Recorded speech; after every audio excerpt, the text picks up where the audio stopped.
The Aliens by Murray Leinster, Part 1. At 04 hours 10 minutes ship time, the Nicola was well inside the Theta Gisol solar system.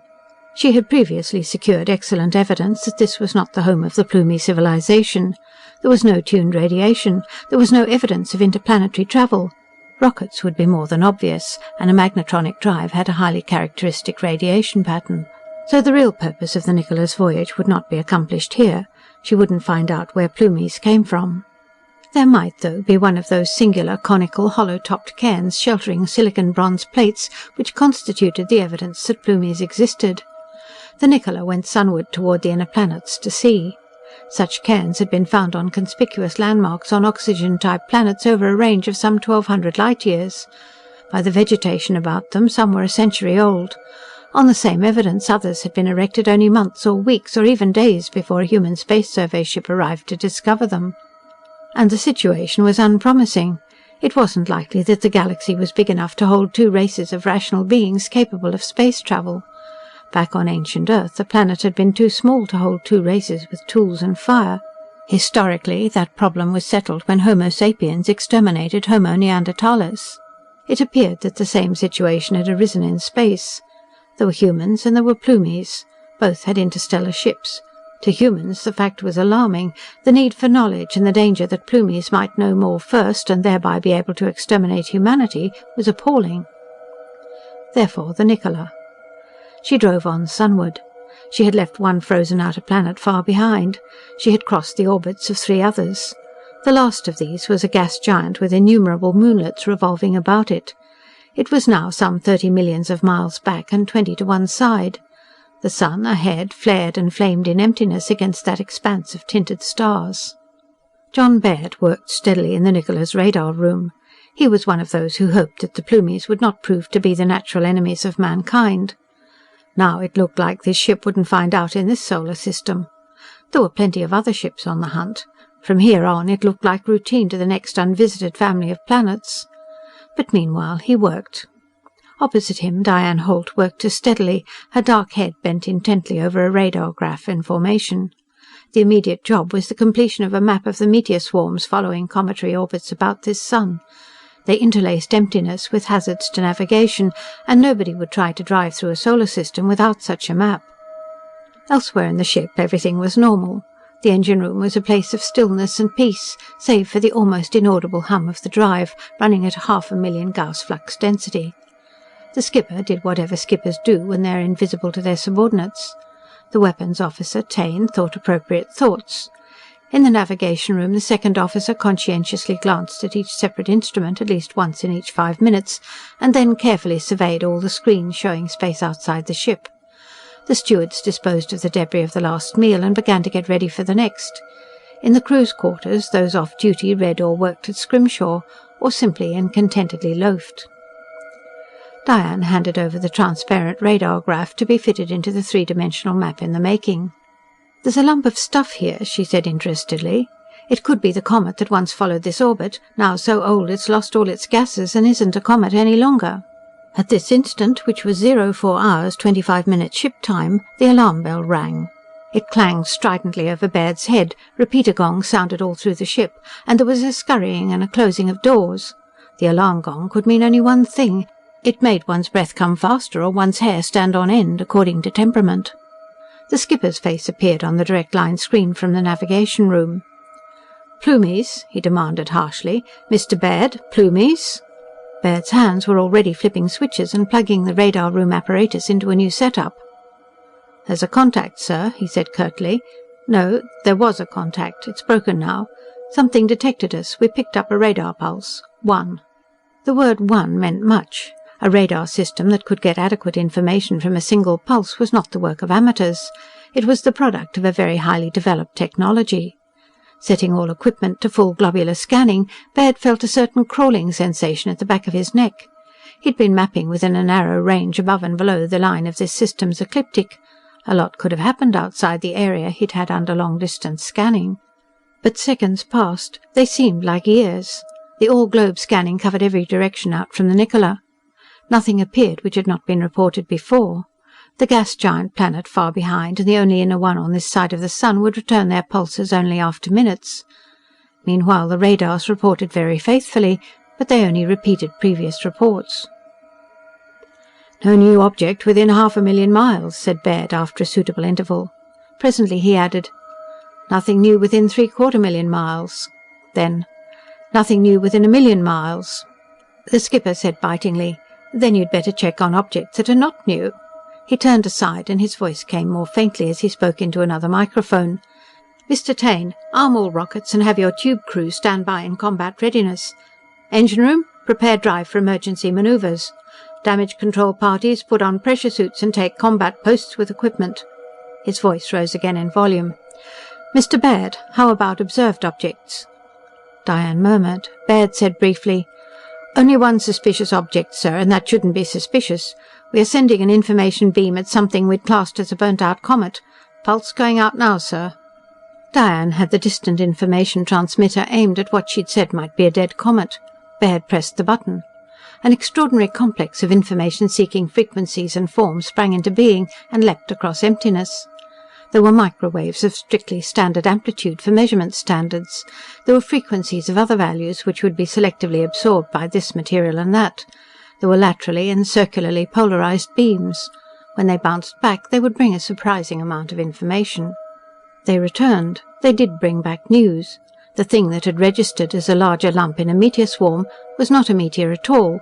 It returned 4 different frequencies with a relative intensity pattern which said that they'd been reflected by bronze, probably silicon bronze. The polarized beams came back depolarized, of course, but with phase changes which said the reflector had a rounded, regular form. There was a smooth hull of silicon bronze out yonder. There was other data. "It will be a Plumie ship, sir," said Baird very steadily. "At a guess, they picked up our mapping beam and shot a single pulse at us to find out who and what we were. For another guess, by now they've picked up and analyzed our information beam and know what we've found out about them." The skipper scowled. "How many of them?" he demanded. "Have we run into a fleet?" "I'll check, sir," said Baird. "We picked up no tuned radiation from outer space, sir, but it could be that they picked us up when we came out of overdrive and stopped all their transmissions until they had us in a trap." "Find out how many there are," barked the skipper. "Make it quick. Report additional data instantly." His screen clicked off. Diane, more than a little pale, worked swiftly to plug the radar room equipment into a highly specialized pattern. The Nicola was very well equipped radar-wise. She'd been a Type G8 survey ship, and on her last stay in port she'd been rebuilt specially to hunt for and make contact with Plumies. Since the discovery of their existence, that was the most urgent business of the Space Survey. It might well be the most important business of the human race, on which its survival or destruction would depend. Other remodelled ships had gone out before the Nicola, and others would follow until the problem was solved. Meanwhile, the Nicola's 24 rocket tubes and stepped-up drive and computer-type radar system equipped her for Plumie hunting, as well as any human ship could be. Still, if she'd been lured deep into the home system of the Plumies, the prospects were not good. The new setup began its operation instantly the last contact closed. The 3-dimensional map served as a matrix to control it. The information beam projector swung and flung out its bundle of oscillations. It swung and flashed and swung and flashed. It had to examine every relatively nearby object for a constitution of silicon bronze and a rounded shape. The nearest objects had to be examined first. Speed was essential, but 3-dimensional scanning takes time, even at some hundreds of pulses per minute. Nevertheless, the information came in. No other silicon bronze object within 250,000 miles. Within 500,000. 1,000,000. 1.5 million. 2 million. Baird called the navigation room. "Looks like a single Plumie ship, sir," he reported. "At least there's one ship which is nearest by a very long way." "Ha!" grunted the skipper. "Then we'll pay him a visit. Keep an open line, Mr. Baird." His voice changed. "Mr. Taine, report here at once to plan tactics." Baird shook his head to himself. The Nicola's orders were to make contact without discovery, if such a thing were possible. The ideal would be a Plumie ship, or the Plumie civilization itself, located and subject to complete and overwhelming envelopment by human ships, before the Plumies knew they'd been discovered. And this would be the human ideal, because humans have always had to consider that a stranger might be hostile until he'd proven otherwise. Such a viewpoint would not be optimism, but caution. Yet caution was necessary. It was because the survey brass felt the need to prepare for every unfavourable eventuality that Taine had been chosen as weapons officer of the Nicola. His choice had been deliberate, because he was a xenophobe. He had been a problem personality all his life. He had a seemingly congenital fear and hatred of strangers, which in mild cases is common enough, but Taine could not be cured without a complete breakdown of personality. He could not serve on a ship with a multiracial crew because he was invincibly suspicious of and hostile to all but his own small breed. Yet he seemed ideal for weapons officer on the Nicola, provided he never commanded the ship. Because if the Plumies were hostile, a well-adjusted normal man would never think as much like them as a Taine.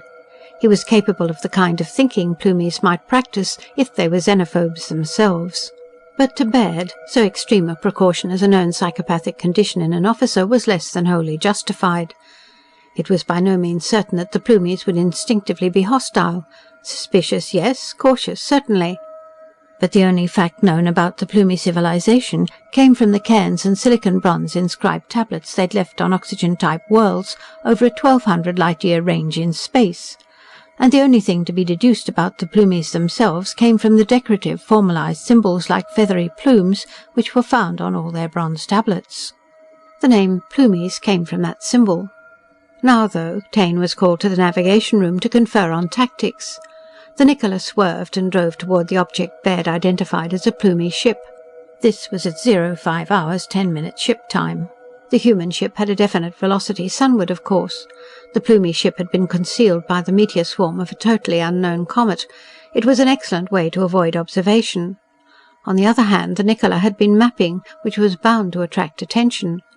Now each ship knew of the other's existence. Since the Nicola had been detected, she had to carry out orders and attempt a contact to gather information. Baird verified that the Nicola's course was exact for interception at her full drive speed. He said in a flat voice, "I wonder how the Plumies will interpret this change of course.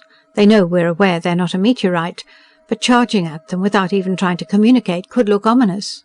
We could be stupid or too arrogant to think of anything but a fight." He pressed the skipper's call and said evenly, "Sir, I request permission to attempt to communicate with the Plumie ship. We're ordered to try to make friends if we know we've been spotted." Taine had evidently just reached the navigation room. His voice snapped from the speaker. "I advise against that, sir. No use letting them guess our level of technology." Baird said coldly, "They've got a good idea already. We've beamed them for data." There was silence, with only the faint humming sound which was natural in the ship in motion. It would be deadly to the nerves if there were absolute silence. The skipper grumbled. "Requests and advice. Damn it, Mr. Baird, you might wait for orders. But I was about to ask you to try to make contact through signals. Do so." His speaker clicked off. Baird said, "It's in our laps, Diane, and yet we have to follow orders. Send the first roll." Diane had a tape threaded into a transmitter. It began to unroll through a pickup head. She put on headphones. The tape began to transmit toward the Plumie. Back at base it had been reasoned that a pattern of clickings, plainly artificial and plainly stating facts known to both races, would be the most reasonable way to attempt to open contact. The tape sent a series of cardinal numbers, 1 to 5. Then an addition table from 1 + 1 to 5 + 5. Then a multiplication table up to 5 times 5. It was not startlingly intellectual information to be sent out in tiny clicks ranging up and down the radio spectrum, but it was orders. Baird sat with compressed lips. Diane listened for a repetition of any of the transmitted signals sent back by the Plumie. The speakers about the radar room murmured the orders given through all the ship. Radar had to be informed of all orders and activity, so it could check their results outside the ship. So Baird heard the orders for the engine room to be sealed up and the duty force to get into pressure suits in case the Nicola fought and was hulled. Damage control parties reported themselves on posts, in suits, with equipment ready. Then Taine's voice snapped, "Rocket crews, arm even-numbered rockets with chemical explosive warheads. Leave odd-numbered rockets armed with atomics. Report back." Diane strained her ears for possible retransmission of the Nicola's signals, which would indicate the Plumie's willingness to try conversation. But she suddenly raised her hand and pointed to the radar-graph instrument. It repeated the positioning of dots which were stray meteoric matter in the space between worlds in this system. What had been a spot, the Plumie ship, was now a line of dots. Baird pressed the button. "Radar reporting," he said curtly. The Plumie ship is heading for us. I'll have relative velocity in 10 seconds. He heard the skipper swear. 10 seconds later, the Doppler measurement became possible. It said the Plumie plunged toward the Nicola at miles per second. In half a minute, it was tens of miles per second. There was no retransmission of signals. The Plumie ship had found itself discovered. Apparently it considered itself attacked. It flung itself into a headlong dash for the Nicola. Time passed. Interminable time. The sun flared and flamed and writhed in emptiness. The great gas-giant planet rolled through space in splendid state, its moonlet spinning gracefully about its bulk. The oxygen-atmosphere planet to sunward was visible only as a crescent, but the mottlings on its lighted part changed as it revolved, seas and islands and continents receiving the sunlight as it turned. Meteor swarms, so dense in appearance on a radar screen, yet so tenuous in reality, floated in their appointed orbits with a seeming vast leisure. The feel of slowness was actually the result of distance. Men have always acted upon things close by. Battles have always been fought within eye range anyhow. But it was actually 06 hours 35 minutes ship time before the two spacecraft sighted each other, more than 2 hours after they plunged towards a rendezvous. The Plumie ship was a bright golden dot at first. It decelerated swiftly. In minutes it was a rounded end-on disk. Then it swerved lightly and presented an elliptical broadside to the Nicola. The Nicola was in full deceleration too by then. The two ships came very nearly to a stop with relation to each other when they were hardly 20 miles apart, which meant great daring on both sides. Baird heard the skipper grumbling. "Damned cocky!" he roared suddenly. "Mr. Baird, how have you made out in communicating with them?" "Not at all, sir," said Baird grimly. "They don't reply." He knew from Diane's expression that there was no sound in the headphones except the frying noise all main-sequence stars give out, and the infrequent thumping noises that come from gas giants' planets' lower atmospheres, and the Jansky radiation hiss which comes from everywhere. The skipper swore. The Plumie ship lay broadside to, less than a score of miles away. It shone in the sunlight. It acted with extraordinary confidence. It was as if it dared the Nicola to open fire. Taine's voice came out of a speaker, harsh and angry. "Even-numbered tubes, prepare to fire on command." Nothing happened. The two ships floated sunward together, neither approaching nor retreating. But with every second the need for action of some sort increased. "Mr. Baird," barked the skipper, "this is ridiculous. There must be some way to communicate. We can't sit here glaring at each other forever. Raise them. Get some sort of acknowledgement." "I'm trying," said Baird bitterly, "according to orders." But he disagreed with those orders. It was official theory that arithmetic values, repeated in proper order, would be the way to open conversation. The assumption was that any rational creature would grasp the idea that orderly signals were rational attempts to open communication. But it had occurred to Baird that a Plumie might not see this point. Perception of order is not necessarily perception of information, in fact quite the contrary. A message is a disturbance of order. A microphone does not transmit a message when it sends an unvarying tone. A message has to be unpredictable, or it conveys no message. Orderly clicks, even if overheard, might seem to Plumies the result of methodically operating machinery.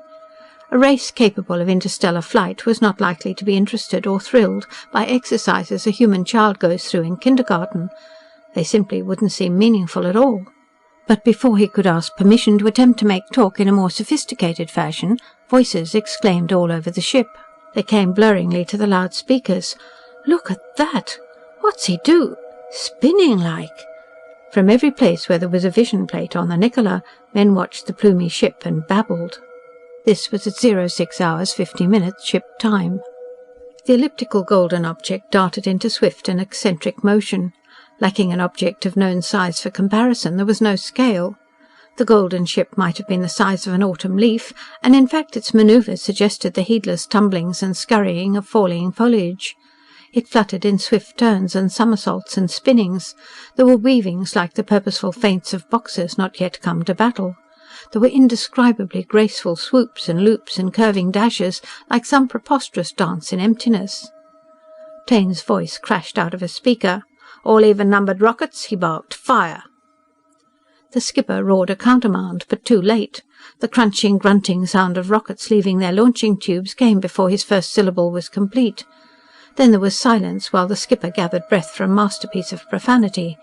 But Taine snapped, "That dance was a sneak-up. The Plumie came 4 miles nearer while we watched." Baird jerked his eyes from watching the Plumie. He looked at the master radar.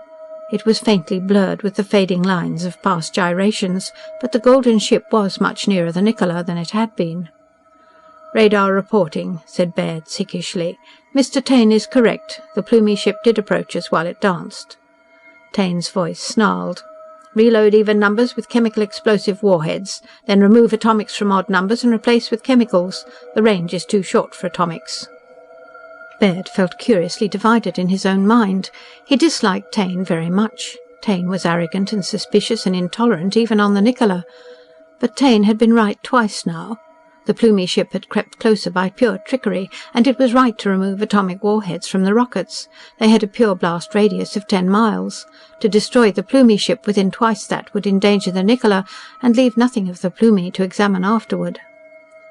The Plumie ship must have seen the rocket flares, but it continued to dance, coming nearer and ever nearer, in seemingly heedless and purposeless plungings and spinnings in star-speckled space. But suddenly there were racing, rushing trails of swirling vapour. Half the Nicola's port broadside plunged toward the golden ship. The fraction of a second later, the starboard half-dozen chemical explosive rockets swung furiously around the ship's hull and streaked after their brothers. They moved in utterly silent, straight-lined, ravening ferocity toward their target. Baird thought irrelevantly of the vapour trails of an atmosphere liner in the planet's upper air. The ruled-line straightness of the first 6 rockets' course abruptly broke. One of them veered crazily out of control. It shifted to an almost right-angled course. A second swung wildly to the left. A third and fourth and fifth, a sixth of the first line of rockets made a great sweeping turn and came hurtling back toward the Nicola. It was like a nightmare. Lunatic, erratic lines of sunlit vapour eeled before the background of all the stars in creation. Then the second half-dozen rockets broke ranks as insanely and irremediably as the first. Taine's voice screamed out of a speaker, hysterical with fury. "Detonate! Detonate! They've taken over the rockets and are throwing them back at us! Detonate all rockets!" The heavens seemed streaked and laced with lines of expanding smoke, but now one plunging line erupted at its tip. A swelling globe of smoke marked its end. Another blew up, and another. The Nicola's rockets faithfully blew themselves to bits on command from the Nicola's own weapons control. There was nothing else to be done with them. They'd been taken over in flight. They'd been turned and headed back toward their source. They'd have blasted the Nicola to bits but for their premature explosions. There was a peculiar stunned hush all through the Nicola. The only sound that came out of any speaker in the radar room was Taine's voice, high-pitched and raging, mouthing unspeakable hatred of the Plumies, whom no human being had yet seen. Baird sat tense in the frustrated and desperate composure of the man who can only be of use while he is sitting still and keeping his head. The vision screen was now a blur of writhing mist, lighted by the sun and torn at by emptiness. There was luminosity where the ships had encountered each other. It was sunshine upon thin smoke. It was like the insanely enlarging head of a newborn comet, whose tail would be formed presently by light pressure. The Plumie ship was almost invisible behind the insubstantial stuff. But Baird regarded his radar screens. Microwaves penetrated the mist of rapidly ionizing gases. "Radar to navigation," he said sharply. "The Plumie ship is still approaching, dancing as before." The skipper said with enormous calm, "Any other Plumie ships, Mr. Baird?" Diane interposed. "No sign anywhere. I've been watching. This seems to be the only ship within radar range." "We've time to settle with it then," said the skipper. "Mr. Taine, the Plumie ship is still approaching." Baird found himself hating the Plumies. It was not only that humankind was showing up rather badly at the moment. It was that the Plumie ship had refused contact and forced to fight. It was that if the Nicola were destroyed, the Plumie would carry news of the existence of humanity and of the tactics which worked to defeat them. The Plumies could prepare an irresistible fleet. Humanity could be doomed. But he overheard himself saying bitterly, "I wish I'd known this was coming, Diane. I wouldn't have resolved to be strictly official only till we got back to base." Her eyes widened. She looked startled. Then she softened. If you mean that, I wish so too." "It looks like they've got us," he admitted unhappily. "If they can take our rockets away from us—" Then his voice stopped. He said, "Hold everything. and pressed the navigation room button. He snapped, "Radar to navigation. It appears to take the Plumies several seconds to take over a rocket. They have to aim something, a pressor or tractor beam most likely, and pick off each rocket separately. Nearly 40 seconds was consumed in taking over all 12 of our rockets. At shorter range, with less time available, a rocket might get through." The skipper swore briefly, then, "Mr. Taine, when the Plumies are near enough, our rockets may strike before they can be taken over. You follow?" Baird heard Taine's shrill-voiced acknowledgement in the form of practically chattered orders to his rocket tube crews. Baird listened, checking the orders against what the situation was as the radars saw it. Taine's voice was almost inhuman, so filled with frantic rage that it cracked as he spoke. But the problem at hand was the fulfillment of all his psychopathic urges. He commanded the starboard side rocket battery to await special orders. Meanwhile, the port side battery would fire 2 rockets on widely divergent courses, curving to join at the Plumie ship. They'd be seized. They were to be detonated, and another port side rocket fired instantly, followed by a second hidden in the rocket trail the first would leave behind. Then the starboard side. "I'm afraid Taine's our only chance," said Baird reluctantly. "If he wins, we'll have time to talk, as people do who like each other. If it doesn't work..." Diane said quietly, "Anyhow, I'm glad you wanted me to know. I wanted you to know, too." She smiled at him, yearningly. There was the crump-crump of 2 rockets going out together. Then the radar told what happened. The Plumie ship was no more than 6 miles away, dancing somehow deftly in the light of a yellow sun, with all the cosmos spread out as shining pinpoints of coloured light behind it. The radar reported the dash and the death of the 2 rockets after their struggle with invisible things that gripped them. They died when they headed reluctantly back to the Nicola and detonated 2 miles from their parent ship. The skipper's voice came. "Mr. Taine, after your next salvo, I shall head for the Plumie at full drive to cut down the distance and the time they have to work in. Be ready."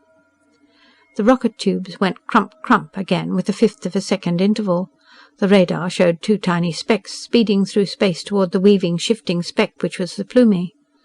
Outside, in emptiness, there was a filmy haze. It was the rocket fumes and explosive gases spreading with incredible speed. It was thin as gossamer. The Plumie ship undoubtedly spotted the rockets, but it did not try to turn them. It somehow seized them and deflected them, and darted past them toward the Nicola. "They see the trick," said Diane, dry-throated. "If they can get in close enough, they can turn it against us." There were noises inside the Nicola now. Taine fairly howled an order. There were yells of defiance and excitement. There were more of those inadequate noises as rockets went out. Every tube on the starboard side emptied itself in a series of savage grunts, and the Nicola's magnetronic drive roared at full flux density. The 2 ships were less than a mile apart when the Nicola let go her full double broadside of missiles. And then it seemed that the Plumie ship was doomed. There were simply too many rockets to be seized and handled before at least one struck. But there was a new condition. The Plumie ship weaved and dodged its way through them. The new condition was that the rockets were just beginning their run. They had not achieved the terrific velocity they would accumulate in 10 miles of no gravity. They were new-launched, logy, clumsy, not the streaking, flashing death and destruction they would become with 30 more seconds of acceleration. So the Plumie ship dodged them with a skill and daring past belief. With an incredible agility it got inside them, nearer to the Nicola than they. And then it hurled itself at the human ship as if bent upon a suicidal crash which would destroy both ships together. But Baird in the radar room and the skipper in navigation knew that it would plunge brilliantly past at the last instant. And then they knew that it would not. Because very suddenly and very abruptly there was something the matter with the Plumie ship. The life went out of it. It ceased to accelerate or decelerate. It ceased to steer. It began to turn slowly on an axis somewhere amidships. Its nose swung to one side, with no change in the direction of its motion. It floated onward. It was broadside to its line of travel. It continued to turn. It hurtled stern first toward the Nicola. It did not swerve. It did not dance. It was a lifeless hulk, a derelict in space. And it would hit the Nicola amidships with no possible result but destruction for both vessels. The Nicola's skipper bellowed orders, as if shouting would somehow give them more effect. The magnetronic drive roared. He demanded a miracle of it, and he almost got one. The drive strained its thrust members. It hopelessly overloaded its coils. The Nicola's cobalt steel hull became more than saturated with the drive field, and it leapt madly upon an evasion course. And it very nearly got away. It was swinging clear when the Plumie ship drifted within fathoms. It was turning aside when the Plumie ship was within yards. And it was almost safe when the golden hull of the Plumie, shadowed now by the Nicola itself, barely scraped a side keel. There was a touch, seemingly deliberate and gentle, but the Nicola shuddered horribly. Then the vision screens flared from such a light as might herald the crack of doom. There was a brightness greater than the brilliance of the sun, and then there was a wrenching, heaving shock. Then there was blackness. Baird was flung across the radar room, and Diane cried out, and he careened against a wall and heard glass shatter. He called, "Diane!" He clutched crazily at anything and called her name again. The Nicola's internal gravity was cut off, and his head spun, and he heard collision doors closing everywhere. But before they closed completely, he heard the rasping sound of giant arcs leaping in the engine room. Then there was silence. "Diane!" cried Baird fiercely. "Diane!" "I'm here," she panted. I'm dizzy, but I think I'm all right." The battery-powered emergency light came on. It was faint, but he saw her clinging to a bank of instruments where she'd been thrown by the collision.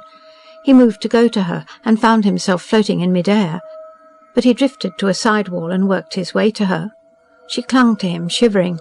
I think, she said unsteadily, that we're going to die, aren't we?" "We'll see," he told her. "Hold on to me." Guided by the emergency light, he scrambled to the bank of communicator buttons. What had been the floor was now a side wall. He climbed it and thumbed the navigation room switch. "Radar room reporting," he said curtly. "Power out, gravity off, no reports from outside from power failure. No great physical damage." He began to hear other voices. There had never been an actual space collision in the memory of man, but reports came crisply, and the cut-in speakers in the radar room repeated them. Ship gravity was out all over the ship, emergency lights were functioning, and were all the lights there were.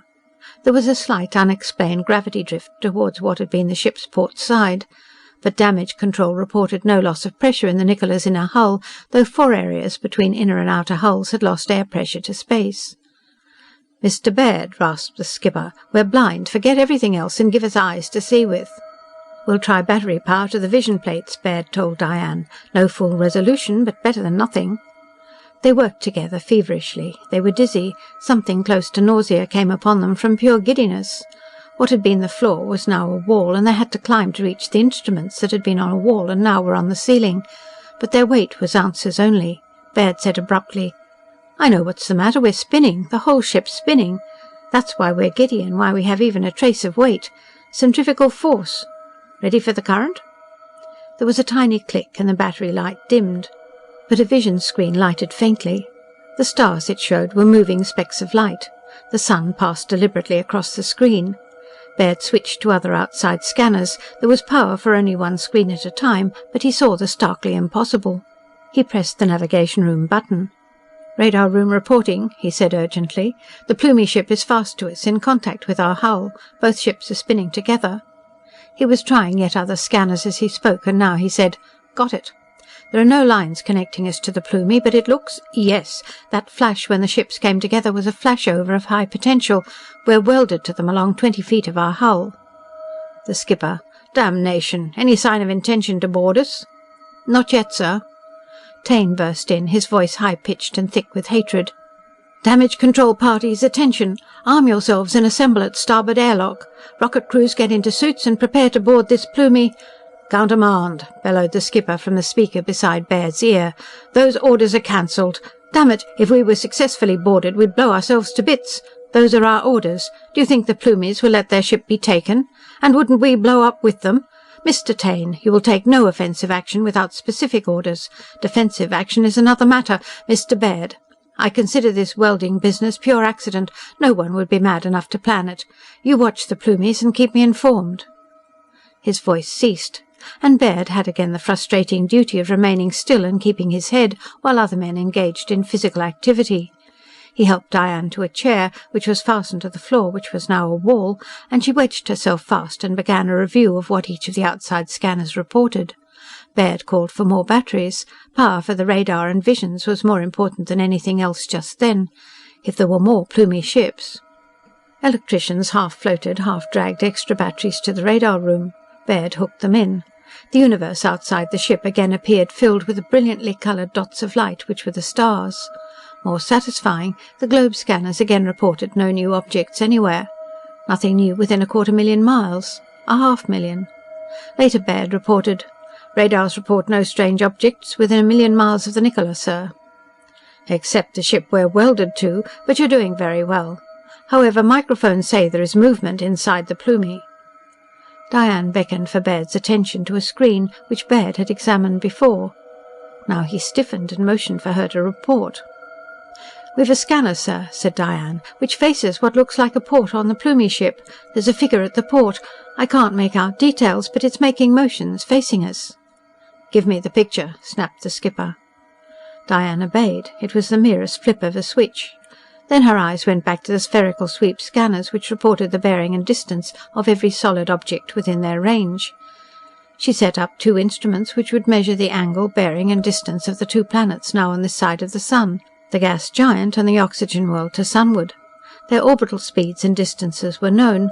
The position, course and speed of the Nicola could be computed from any 2 observations on them. Diane had returned to the utterly necessary routine of the radar room, which was the nerve centre of the ship, gathering all information needed for navigation in space. The fact that there had been a collision, that the Nicola's engines were melted to unlovely scrap, that the Plumie ship was now welded irremovably to a side keel, and that a Plumie was signalling to humans while both ships went spinning through space towards an unknown destination, these things did not affect the obligations of the radar room. Baird got other images of the Plumie ship into sharp focus. So near, the scanners required adjustment for precision. "Take a look at this," he said wryly. She looked. The view was of the Plumie as welded fast to the Nicola. The welding was itself an extraordinary result of the Plumie's battle tactics. Tractor and pressor beams were known to men, of course, but human beings used them only under very special conditions. Their operation involved the building up of terrific static charges. Unless a tractor beam generator could be grounded to the object it was to pull, it tended to emit lightning bolts at unpredictable intervals and in entirely random directions. So men didn't use them. Obviously, the Plumies did. They'd handled the Nicola's rockets with beams which charged the golden ship to billions of volts. And when the silicon-bronze Plumie ship touched the cobalt-steel Nicola, why, that charge had to be shared. It must have been the most spectacular of all artificial electric flames. Part of the Nicola's hull was vaporized, and undoubtedly part of the Plumie, but the unvaporized surfaces were molten and in contact, and they stuck. For a good 20 feet the 2 ships were united by the most perfect of vacuum welds. The wholly dissimilar hulls formed a space catamaran with a sort of valley between their bulks. Spinning deliberately as the united ships did, sometimes the sun shone brightly into that valley, and sometimes it was filled with the blackness of the pit. While Diane looked, a round door revolved in the side of the Plumie ship. As Diane caught her breath, Baird reported crisply. At his first words, Taine burst into raging commands for men to follow him through the Nicola's airlock and fight a boarding party of Plumies in empty space. The skipper, very savagely, ordered him to be quiet. "Only one figure has come out," reported Baird. The skipper watched on a vision plate, but Baird reported so that all the Nicola's company would know. "It's small, less than 5 feet. I'll see better in a moment." Sunlight smote down the valley between the ships. "It's wearing a pressure suit. It seems to be the same material as the ship. It walks on 2 legs as we do. It has 2 arms, or something very similar. The helmet of the suit is very high.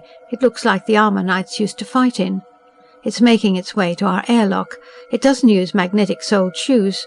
It's holding on to lines threaded along the other ship's hull." The skipper said curtly, "Mr. Baird, I hadn't noticed the absence of magnetic shoes. You seem to have an eye for important items. Report to the airlock in person. Leave Lieutenant Holt to keep an eye on outside objects. Quickly, Mr. Baird." Baird laid his hand on Diane's shoulder. She smiled at him. "I'll watch," she promised. He went out of the radar room, walking on what had been a sidewall. The giddiness and dizziness of continued rotation was growing less now. He was getting used to it. But the Nicola seemed strange indeed, with a standard up and down and earth gravity replaced by a vertical which was all askew, and a weight of ounces instead of 170 pounds. He reached the airlock just as the skipper arrived. There were others there, armed and in pressure suits. The skipper glared about him. "I'm in command here," he said very grimly indeed. "Mr. Taine has a special function, but I am in command. We and the creatures on the Plumie ship are in a very serious fix. One of them apparently means to come on board. There will be no hostility, no sneering, no threatening gestures. This is a parley. You will be careful, but you will not be trigger-happy." He glared around again, just as a metallic rapping came upon the Nicholas airlock door. The skipper nodded. "Let him in the lock, Mr. Baird." Baird obeyed. The humming of the unlocking system sounded. There were clankings. The outer airlock closed. There was a faint whistling as air went in. The skipper nodded again. Baird opened the inner door. It was 08 hours, 10 minutes ship time. The Plumie stepped confidently out into the topsy-turvy corridors of the Nicola. He was about the size of a 10-year-old human boy, and features which were definitely not grotesque showed through the clear plastic of his helmet. His pressure suit was, engineering-wise, a very clean job. His whole appearance was prepossessing. When he spoke, very clear and quite high sounds, soprano sounds, came from a small speaker unit at his shoulder. "For us to talk," said the skipper heavily, "is pure nonsense. But I take it you've something to say." The Plumie gazed about with an air of lively curiosity. Then he drew out a flat pad with a white surface and sketched swiftly. He offered it to the Nicola's skipper. "We want this on record," he growled, staring about. Diane's voice said capably from a speaker somewhere nearby, "Sir, there's a scanner for inspection of objects brought aboard. Hold the plate flat and I'll have a photograph." "Right." The skipper said curtly to the Plumie, "You've drawn our two ships linked as they are. What have you to say about it?" He handed back the plate. The Plumie pressed a stud and it was blank again. He sketched and offered it once more. Said the skipper. "You can't use your drive while we're glued together, eh? Well." The Plumie reached up and added lines to the drawing. "So," rumbled the skipper, inspecting the additions, "you say it's up to us to use our drive for both ships."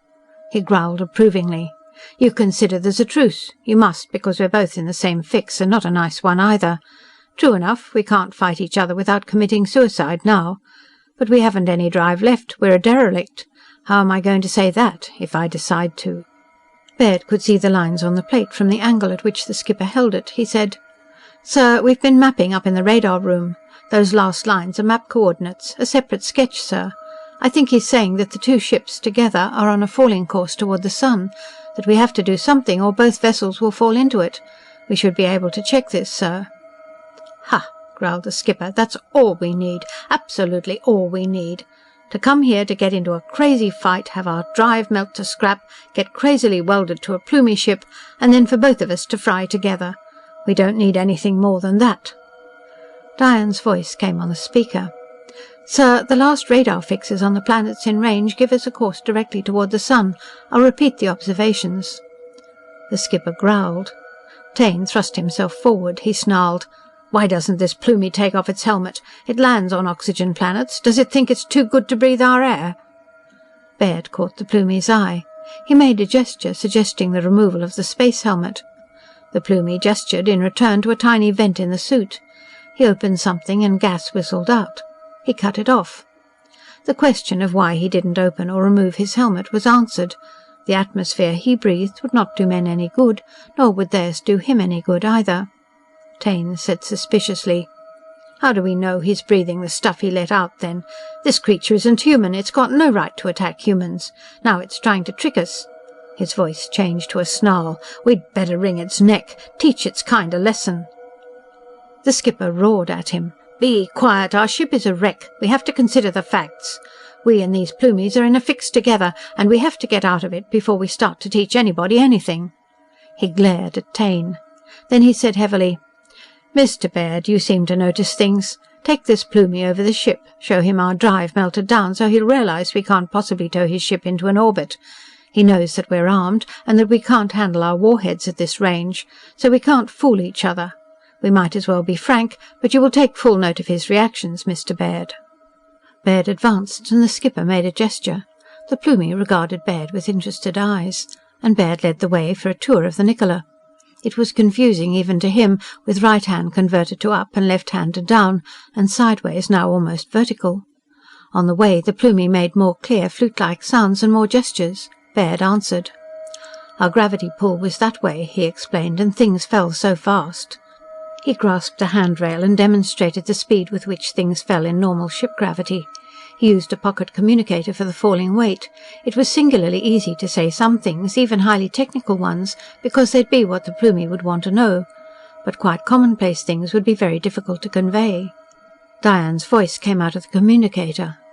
"There are no novelties outside," she said quietly. "It looks like this is the only Plumie ship anywhere around. It could have been exploring like us. Maybe it was looking for the people who put up space survey markers." "Maybe," agreed Baird, using the communicator. "Is that stuff about falling into the sun correct?" "It seems so," said Diane composedly. "I'm checking again. So far, the best course I can get means we graze the sun's photosphere in 14 days, 6 hours, allowing for acceleration by the sun's gravity." "And you and I," said Baird wryly, "have been acting as professional associates only when—" "Don't say it," said Diane shakily. "It's terrible." He put the communicator back in his pocket. The Plumie had watched him. He had a peculiarly gallant air, this small figure in golden space armour with its high-crested helmet. They reached the engine room. And there was the giant drive shaft of the Nicola, once wrapped with yard-thick coils which could induce an incredible density of magnetic flux in the metal. Even the return magnetic field through the ship's cobalt steel hull was many times higher than saturation. Now the coils were sagging, mostly melted. There were places where resolidified metal smoked noisomely against non-metallic floor or wall covering. Engineers laboured doggedly in the trivial gravity to clean up the mess. "It's past repair," said Baird to the ship's first engineer. "It's junk," said that individual dourly. "Give us 6 months and a place to set up a wire-drawing mill and an insulator synthesizer, and we could rebuild it. But nothing less will be any good." The Plumie stared at the drive. He examined the shaft from every angle. He inspected the melted and partly melted and merely burned-out sections of the drive coils. He was plainly unable to understand in any fashion the principle of the magnetronic drive. Baird was tempted to try to explain, because there was surely no secret about a ship drive, but he could imagine no diagrams or gestures which would convey the theory of what happened in cobalt steel when it was magnetized beyond 100,000 Gauss flux density. And without that theory, one simply couldn't explain a magnetronic drive. They left the engine room. They visited the rocket batteries. The generator room was burned out, like the drive, by the inconceivable lightning bolt which had passed between the ships on contact. The Plumie was again puzzled. Baird made it clear that the generator room supplied electric current for the ship's normal lighting system and services. The Plumie could grasp that idea. They examined the crew's quarters and the mess room, and the Plumie walked confidently among the members of the human crew who a little while since had tried so painstakingly to destroy his vessel. He made a good impression. "Those little guys," said a crewman to Baird admiringly. "They got something. They can handle a ship. I bet they could almost make that ship of theirs play checkers." "Close to it," agreed Baird. He realized something. He pulled the communicator from his pocket. "Diane, contact the skipper. He wanted observations. Here's one. This Plumie acts like soldiers used to act in ancient days when they wore armour. And we have the same reaction. They will fight like the devil, but during a truce they'll be friendly, admiring each other as scrappers, but ready to fight as hard as ever when the truce is over. We have the same reaction. Tell the skipper I've an idea that it's a part of their civilization. Maybe it's a necessary part of any civilization. Tell him I guess that there may be necessarily parallel evolution of attitudes among rational races, as there are parallel evolutions of eyes and legs and wings and fins among all animals everywhere. If I'm right, somebody from this ship will be invited to tour the Plumie. It's only a guess, but tell him." "Immediately," said Diane. The Plumie followed gallantly as Baird made a steep climb up what once was the floor of a corridor. Then Taine stepped out before them. His eyes burned. "Giving him a clear picture, eh?" he rasped. "Letting him spy out everything?" Baird pressed the communicator call for the radar room and said coldly, "I'm obeying orders. Look, Taine, you were picked for your job because you were a xenophobe. It helps in your proper functioning. But this Plumie is here under a flag of truce." "Flag of truce," snarled Taine. "It's vermin. It's not human. I'll—" "If you move 1 inch nearer him," said Baird gently, "just 1 inch." The skipper's voice bellowed through the general call speakers all over the ship. "Mr. Taine, you will go to your quarters under arrest. Mr. Baird, burn him down if he hesitates." Then there was a rushing, and scrambling figures appeared and were all about. They were members of the Nicola's crew, sent by the skipper. They regarded the Plumie with detachment, but Taine with a wary expectancy. Taine turned purple with fury. He shouted, he raged. He called Baird and the others Plumie lovers and vermin worshippers. He shouted foulnesses at them. But he did not attack. When, still shouting, he went away, Baird said apologetically to the Plumie, "He's a xenophobe. He has a pathological hatred of strangers, even of strangeness. We have him on board because—" Then he stopped. The Plumie wouldn't understand, of course, but his eyes took on a curious look. It was almost as if, looking at Baird, they twinkled. Baird took him back to the skipper. "He's got the picture, sir," he reported. The Plumie pulled out his sketch plate. He drew on it. He offered it. The skipper said heavily, "You guessed right, Mr. Baird. He suggests that someone from this ship go on board the Plumie vessel. He's drawn 2 pressure-suited figures going in their airlock. One's larger than the other. Will you go?" "Naturally," said Baird. Then he added thoughtfully, "But I'd better carry a portable scanner, sir. It should work perfectly well through a bronze hull, sir." The skipper nodded and began to sketch a diagram which would amount to an acceptance of the Plumie's invitation. This was at 07 hours 40 minutes ship time. Outside the sedately rotating metal hulls, the one a polished blue-silver and the other a glittering golden bronze, the cosmos continued to be as always. The haze from explosive fumes and rocket fuel was perhaps a little thinner. The brighter stars shone through it. The gas-giant planet outward from the sun was a perceptible disk instead of a diffuse glow. The oxygen planet to sunward showed again as a lighted crescent. Presently, Baird, in a human spacesuit, accompanied the Plumie into the Niccola's airlock and out into emptiness. His magnetic-soled shoes clung to the Niccola's cobalt steel skin. Fastened to his shoulder there was a tiny scanner and microphone which would relay everything he saw and heard back to the radar room and to Diane. She watched tensely as he went inside the Plumie ship. Other screens relayed the image and his voice to other places on the Nicola. He was gone a long time. From the beginning, of course, there were surprises. When the Plumie escort removed his helmet on his own ship, the reason for the helmet's high crest was apparent. He had a high crest of what looked remarkably like feathers, and it was not artificial. It grew there. The reason for conventionalized plumes on bronze survey plates was clear. It was exactly like the reason for human features or figures as decorative additions to the inscriptions on space survey marker plates. Even the Plumie's hands had odd crestlets which stood out when he bent his fingers. The other Plumies were no less graceful and no less colourful. They had equally clear soprano voices. They were equally miniature and so devoid of apparent menace. But there were also technical surprises. Baird was taken immediately to the Plumie ship's engine room, and Diane heard the sharp intake of breath with which he appeared to recognise its working principle. There were Plumie engineers working feverishly at it, attempting to discover something to repair, but they found nothing. The Plumie drive simply would not work. They took Baird through the ship's entire fabric, and their purpose, when it became clear, was startling. The Plumie ship had no rocket tubes. It had no beam projectors, except small-sized objects which must be, their projectors of tractor and pressor beams. They were elaborately grounded to the ship's substance, but they were not originally designed for ultra-heavy service. They hadn't and couldn't have the enormous capacity Baird had expected. He was astounded. When he returned to the Nicola, he went instantly to the radar room to make sure that pictures taken through his scanner had turned out well. And there was Diane. But the skipper's voice boomed at him from the wall. "Mr. Baird, what have you to add to the information you sent back?" "3 items, sir," said Baird. He drew a deep breath. "For the first, sir, the Plumie ship is unarmed. They've tractor and pressor beams for handling material. They probably use them to build their cairns.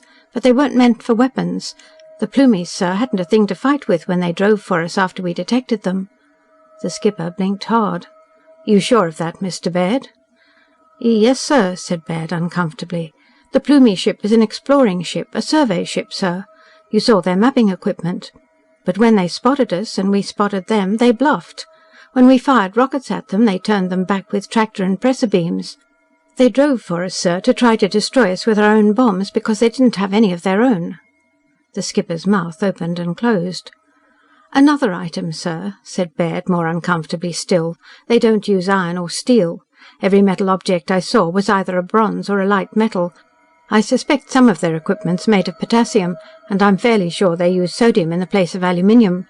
Their atmosphere's quite different from ours, obviously. They'd use bronze for their ship's hull because they can venture into an oxygen atmosphere in a bronze ship. A sodium-hulled ship would be lighter, but it would burn in oxygen. Where there was moisture... The skipper blinked. "But they couldn't drive in a non-magnetic hull," he protested. "A ship has to be magnetic to drive." "Sir," said Baird, his voice still shaken, "they don't use a magnetronic drive. I once saw a picture of the drive they use in a stereo on the history of space travel. The principle's very old. We've practically forgotten it. It's a Dirac pusher drive, sir. Among us humans, it came right after rockets.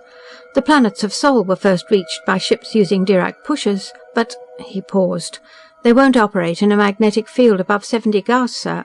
It's a static charge reaction, sir, and in a magnetic field it simply stops working." The skipper regarded Baird unwinkingly for a long time. "I think you're telling me," he said at long last, "that the Plumies' drive would work if they were cut free of the Nicola." "Yes, sir," said Baird. "Their engineers were opening up the drive elements and checking them and then closing them up again. They couldn't seem to find anything wrong. I don't think they know what the trouble is. It's the Nicola's magnetic field. I think it was our field that caused the collision by stopping their drive and killing all their controls when they came close enough." "Did you tell them?" demanded the skipper. "There was no easy way to tell them by diagrams, sir." Taine's voice cut in. It was feverish, it was strident, it was triumphant. "Sir, the Nicola is effectively a wreck and irreparable. But the Plumie ship is operable if cut loose. As weapons officer, I intend to take the Plumie ship, let out its air, fill its tanks with our air, start up its drive and turn it over to you for navigation back to base." Baird raged, but he said coldly, "We're a long way from home, Mr. Taine, and the Dirac pusher drive is slow. If we headed back to base in the Plumie ship with its Dirac pusher, we'd all be dead of old age before we'd gone halfway." "But unless we take it," raged Taine, "we hit this sun in 14 days. We don't have to die now. We can land on the oxygen planet up ahead. We've only to kill these vermin and take their ship and we'll live." Diane's voice said dispassionately, "Report." "A Plumie in a pressure suit just came out of their airlock. It's carrying a parcel toward our airlock." Taine snarled instantly. "They'll sneak something in the Nicola to blast it and then cut free and go away." The skipper said very grimly, "Mr. Taine, credit me with minimum brains. There is no way the Plumies can take this ship without an atomic bomb exploding to destroy both ships. You should know it." Then he snapped, "Airlock area, listen for a knock and let in the Plumie or the parcel he leaves." There was silence. Baird said very quietly, "I doubt they think it possible to cut the ships apart. A torch is no good on thick silicon bronze. It conducts heat too well. And they don't use steel. They probably haven't a cutting torch at all." From the radar room he watched the Plumie place an object in the airlock and withdraw. He watched from a scanner inside the ship as someone brought in what the Plumie had left. An electronics man bustled forward. He looked it over quickly. It was complex, but his examination suddenly seemed satisfying to him. But a greyish vapour developed and he sniffed and wrinkled his nose. He picked up a communicator. "Sir, they've sent us a power generator. Some of its parts are going bad in our atmosphere, sir, but this looks to me like a hell of a good idea for a generator. I never saw anything like it, but it's good. You can set it for any voltage and it'll turn out plenty juice." "Put it in helium," snapped the skipper. "It won't break down in that. Then see how it serves." In the radar room, Baird drew a deep breath. He went carefully to each of the screens and every radar. Diane saw what he was about and checked with him. They met at the middle of the radar room. "Everything's checked out," said Baird gravely. "There's nothing else around. There's nothing we can be called on to do before something happens. So, we can act like people." Diane smiled very faintly. "Not like people, just like us," she said wistfully. "Don't you want to tell me something? Something you intended to tell me only after we got back to base?" He did. He told it to her. And there was also something she had not intended to tell him at all, unless he told her first. She said it now. They felt that such sayings were of the greatest possible importance. They clung together, saying them again. And it seemed wholly monstrous that two people who cared so desperately had wasted so much time acting like professional associates, explorership officers, when things like this were to be said. As they talked incoherently, or were even more eloquently silent, the ship's ordinary lights came on. The battery lamp went on. "We've got to switch back to ship's circuit," said Baird reluctantly. They separated and restored the operating circuits to normal. "We've got 14 days," he added, "and so much time to be on duty, and we've a lost lifetime to live in 14 days. Diane—" She flushed vividly. So Baird said very politely into the microphone to the navigation room: "Sir, Lieutenant Holt and myself would like to speak directly to you in the navigation room. May we?" "Why not?" growled the skipper. "You've noticed that the Plumie generator is giving the whole ship lights and services?" "Yes, sir," said Baird. "We'll be there right away." They heard the skipper's grunt as they hurried through the door. A moment later the ship's normal gravity returned, also through the Plumie generator. Up was up again and down was down, and the corridors and cabins of the Niccola were brightly illuminated. Had the ship been other than an engineless wreck, falling through 150 million miles of emptiness into the flaming photosphere of a sun, everything would have seemed quite normal, including the errand Baird and Diane were upon, and the fact that they held hands self-consciously as they went about it. They skirted the bulkhead of the main air tank. They headed along the broader corridor which went past the indented inner door of the airlock. They had reached that indentation when Baird saw that the inner airlock door was closing. He saw a human pressure suit past its edge. He saw the corner of some object that had been put down on the airlock floor. Baird shouted and rushed toward the lock. He seized the inner handle and tried to force open the door again so that no one inside it could emerge into the emptiness without. He failed. He wrenched frantically at the control of the outer door. It suddenly swung freely. The outer door had been put on manual. It could be, and was being, opened from inside. "Tell the skipper!" raged Baird. "Taine's taking something out." He tore open a pressure suit cupboard in the wall beside the locked door. "He'll make the Plumies think it's a return gift for the generator." He eeled into the pressure suit and zipped it up to his neck. "The man's crazy. He thinks we can take their ship and stay alive for a while. Damn it, our air would ruin half their equipment. Tell the skipper to send help." He wrenched at the door again, jamming down his helmet with one hand. And this time the control worked. Taine most probably had forgotten that the inner control was disengaged only when the manual was actively in use. Diane raced away, panting. Baird swore bitterly at the slowness of the outer door's closing. He was tearing at the inner door long before it could be opened. He flung himself in and dragged it shut and struck the emergency air release which bled the airlock into space for speed of operation. He thrust out the outer door and plunged through. His momentum carried him almost too far. He fell, and only the magnetic soles of his shoes enabled him to check himself. He was in that singular valley between the two ships where their hulls were impregnably welded fast. Round-hulled Plumie ship and ganoid-shaped Niccola, they stuck immovably together as if they had been that way since time began. Where the sky appeared above Baird's head, the stars moved in stately procession along the valley roof. He heard a metallic rapping through the fabric of his space armour.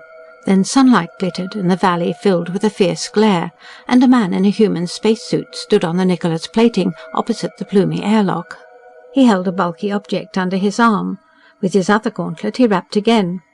"You fool!" shouted Baird. "Stop that! We couldn't use their ship anyhow!" His space phone had turned on with the air supply. Taine's voice snarled. "We'll try. You keep back. They're not human." But Baird ran toward him. The sensation of running upon magnetic-soled shoes was unearthly. It was like trying to run on flypaper or birdlime. But in addition there was no gravity here and no sense of balance, and there was the feeling of perpetual fall. There could be no science nor any skill in an encounter under such conditions. Baird partly ran and partly staggered and partly skated to where Taine faced him, snarling. He threw himself at the other man, and then the sun vanished behind the bronze ship's hull, and only stars moved visibly in all the universe. But the sound of his impact was loud in Baird's ears inside the suit. There was a slightly different sound when his armour struck Taine's, and when it struck the heavier metal of the two ships. He fought. But the suits were intended to be defence against greater stresses than human blows could offer. In the darkness it was like two blindfolded men fighting each other while encased in pillows. Then the sun returned, floating sedately above the valley, and Baird could see his enemy. He saw, too, that the Plumie airlock was now open, and that a small, erect and somehow jaunty figure in golden space armour stood in the opening and watched gravely as the two men fought. Taine cursed, panting with hysterical hate. He flung himself at Baird, and Baird toppled because he'd put one foot past the welded boundary between the Niccola's cobalt steel and the Plumie ship's bronze. One foot held to nothing, and that was a ghastly sensation, because if Taine only rugged his other foot free and heaved, Why then Baird would go floating away from the rotating, now twin ships, floating further and further away forever. But darkness fell, and he scrambled back to the Nicola's hull as a disorderly parade of stars went by above him. He pantingly waited fresh attack. He felt something, and it was the object Taine had meant to offer as a return present to the Plumies. It was unquestionably explosive. Either booby-trapped, or timed to explode inside the Plumie ship. Now it rocked gently, gripped by the magnetism of the steel. The sun appeared again, and Taine was yards away, crawling and fumbling for Baird. Then he saw him, and rose and rushed, and the clankings of his shoe soles were loud. Baird flung himself at Taine in a savage tackle. He struck Taine's legs a glancing blow, and the cobalt steel held his armour fast. But Taine careened and bounced against the round bronze wall of the Plumie, and bounced again.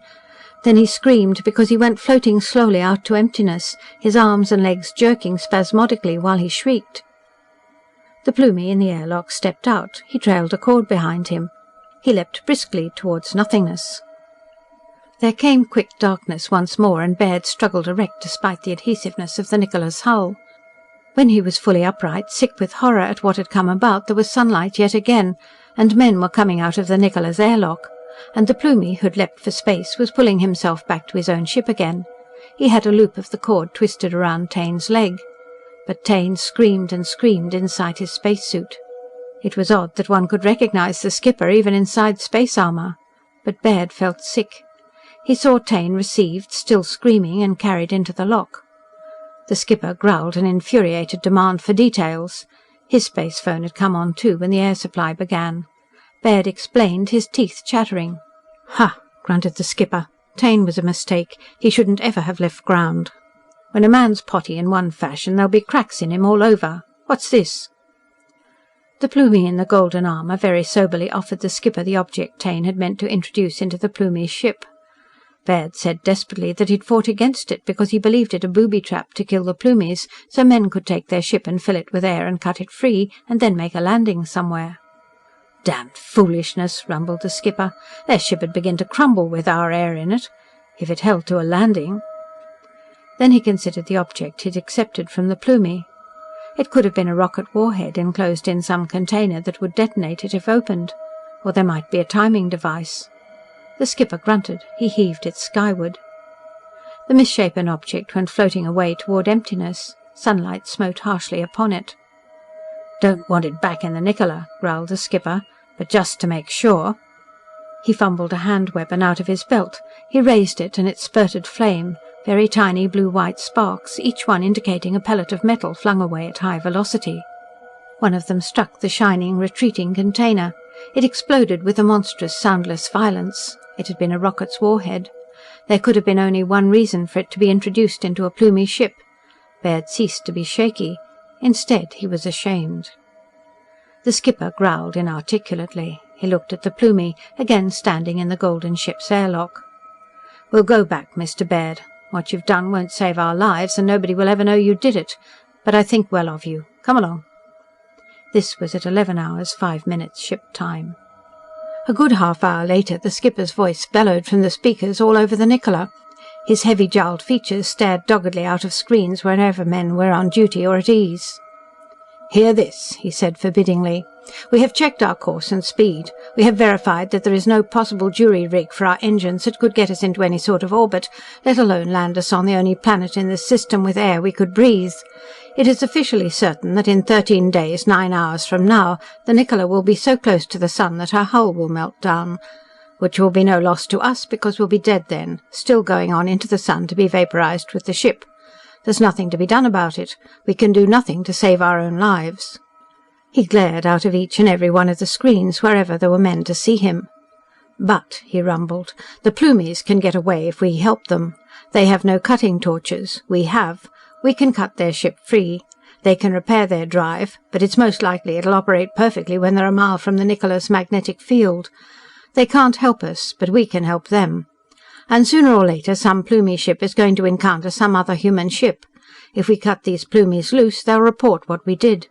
When they meet other men, they'll be cagey because they'll remember Taine, but they'll know they can make friends because we did them a favour when we'd nothing to gain by it. I can offer no reward, But I ask for volunteers to go outside and cut the Plumie ship loose, so the Plumies can go home in safety instead of on into the sun with us." He glared and cut off the image. Diane held tightly to Baird's hand in the radar room. He said evenly, "There'll be volunteers. The Plumies are pretty sporting characters, putting up a fight with an unarmed ship and so on. If there aren't enough other volunteers, the skipper and I will cut them free by ourselves." Diane said, dry-throated, "I'll help, so I can be with you. We've got so little time." "I'll ask the skipper as soon as the Plumie ship's free." "Yes," said Diane, and she pressed her face against his shoulder and wept. This was at 01 hours 20 minutes ship time. At 03 hours even, there was peculiar activity in the valley between the welded ships. There were men in space armour working cutting torches, where for 20 feet the two ships were solidly attached. Blue-white flames bored savagely into solid metal, and melted copper gave off strangely coloured clouds of vapour, which emptiness whisked away to nothing, and molten iron and cobalt made equally lurid clouds of other colours. There were Plumies in the airlock, watching. At 03 hours 40 minutes ship time, all the men but one drew back. They went inside the Nicola. Only one man remained, cutting at the last sliver of metal that held the two ships together. It parted. The Plumie ship swept swiftly away, moved by the centrifugal force of the rotary motion the joined vessels had possessed. It dwindled and dwindled. It was half a mile away. A mile. The last man on the outside of the Nicola's hull thriftily brought his torch to the airlock and came in. Suddenly the distant golden hull came to life. It steadied. It ceased to spin, however slowly. It darted ahead. It checked. It swung to the right and left and up and down. It was alive again. In the radar room, Diane walked into Baird's arms and said shakily, "Now we have almost 14 days." "Wait," he commanded. When the Plumies understood what we were doing and why, they drew diagrams. They hadn't thought of cutting free out in space without the spinning saws they used to cut bronze with. But they asked for a scanner and a screen. They checked on its use. I want to see. He flipped on the screen, and there was instantly a Plumie looking eagerly out of it for some sign of communication established. There were soprano sounds, and he waved a hand for attention. Then he zestfully held up one diagram after another. Baird drew a deep breath, a very deep breath. He pressed the navigation room call. The skipper looked dourly at him. "Well?" said the skipper forbiddingly. "Sir," said Baird, very quietly indeed, "the Plumies are talking by diagram over the communicator set we gave them. Their drive works. They're as well off as they ever were. And they've been modifying their tractor beams, stepping them up to higher power." "What of it?" demanded the skipper, rumbling. "They believe," said Baird, "that they can handle the Nicola with their beefed-up tractor beams." He wetted his lips. "They're going to tow us to the oxygen planet ahead, sir. They're going to set us down on it. They'll help us find the metals we need to build the tools to repair the Nicola, sir. You see the reasoning, sir. We turned them loose to improve the chance of friendly contact when another human ship runs into them. They want us to carry back, to be proof that Plumies and men can be friends. It seems that they like us, sir." He stopped for a moment. Then he went on reasonably. "And besides that, it'll be one hell of a fine business proposition. We never bother with hydrogen-methane planets. They've minerals and chemicals we haven't got, but even the stones of a methane-hydrogen planet are ready to combine with the oxygen we need to breathe. We can't carry or keep enough oxygen for real work. The same thing's true with them on an oxygen planet. We can't work on each other's planets, but we can do fine business in each other's minerals and chemicals from those planets. I've got a feeling, sir, that the Plumie cairns are location notices, markers set up over ore deposits they can find but can't hope to work. Yet they claim against the day when their scientists find a way to make them worth owning. I'll be willing to bet, sir, that if we explored hydrogen planets as thoroughly as oxygen ones, we'd find cairns on their type planets that they haven't colonized yet." The skipper stared. His mouth dropped open. "And I think, sir," said Baird, "that until they detected us, they thought they were the only intelligent race in the galaxy. They were upset to discover suddenly that they were not, and at first they'd no idea what we'd be like. But I'm guessing now, sir, that they're figuring on what chemicals and ores to start swapping with us." Then he added, "When you think of it, sir, probably the first metal they ever used was aluminium, where our ancestors used copper, and they had a beryllium age next instead of iron. And right now, sir, it's probably as expensive for them to refine iron as it is for us to handle titanium and beryllium and osmium, which are duck soup for them. Our two cultures ought to thrive as long as we're friends, sir. They know it already, and we'll find it out in a hurry." The skipper's mouth moved. It closed and then dropped open again. The search for the Plumies had been made because it looked like they had to be fought. But Baird had just pointed out some extremely common-sense items which changed the situation entirely. And there was evidence that the Plumies saw the situation the new way. The skipper felt such enormous relief that his manner changed. He displayed what was almost effusive cordiality for the skipper. He cleared his throat. Very good, Mr. Baird," he said formidably. "And of course with time and air and metals we can rebuild our drive. For that matter we could rebuild the Nicola. I'll notify the ship's company, Mr. Baird. Very good." He moved to use another microphone. Then he checked himself. "Your expression is odd, Mr. Baird. Did you wish to say something more?" "Yes, sir," said Baird. He held Diane's hand fast. "It'll be months before we get back to port, sir, and it's normally against regulations, but under the circumstances, would you mind, as skipper, marrying Lieutenant Holt and me?" The skipper snorted. Then he said, almost amiably, "You've both done very well, Mr. Baird. Yes, come to the navigation room and we'll get it over with.